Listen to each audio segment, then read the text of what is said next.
राउत ने बीजेपी पर निशाना साधा। उन्होंने क्या कुछ कहा है, सुनिए। दैनिक भास्कर या भारत समाचार या ऐसे मीडिया ग्रुप हैं जो हमेशा किसी के अंधभक्त बनकर नहीं, तो हमेशा अपने हाथ में एक न्याय का और सच का तराजू लेकर पत्रकारिता करने वाले लोग हैं। मैं उनको पहचानता हूँ। मैं भी एक संपादक हूँ, सामना भी इस तरह से लड़ता आया है। तो जैसे कोई गुनहगार है बड़ा और यहाँ सब कुछ छोड़कर विदेश में भाग जाएंगे, इस तरह से आप घेराबंदी कर लेते हो एक अखबार की। ये तो सरकार का दमन चक्र है।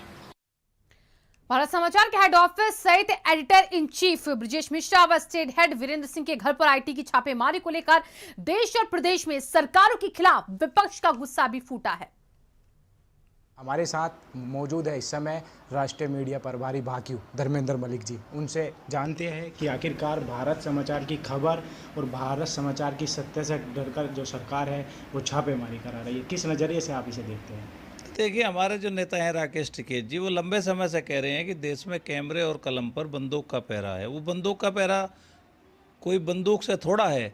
आज देखिए, वर्तमान सरकार में संस्थाओं का दुरुपयोग किया जा रहा है निष्पक्ष आवाज़ को दबाने के लिए, और अगर जनहित के कोई मुद्दों से सरोकार रखता है तो उस चैनल या अखबार की आवाज़ को दबाने के लिए इस तरह के प्रयास किए जा रहे हैं। जिस तरह से कोरोना काल के बीच भी भारत समाचार ने सत्यता दिखाई लोगों को, उसी के साथ साथ जो किसान आंदोलन थी उसकी सत्यता लोगों को दिखाई, तो कहीं ना कहीं भारत समाचार कहीं ना कहीं सरकार की नज़रों में खटक रहा है, क्योंकि आंदोलन है, कोरोना में जितनी मौतें हुई है वो भारत समाचार ने सत्यता दिखाई है, चाहे ऑक्सीजन का मुद्दा हो। इस किस नज़रिए से नहीं, देखिए, उत्तर प्रदेश में एक नाम है ब्रजेश मिश्रा।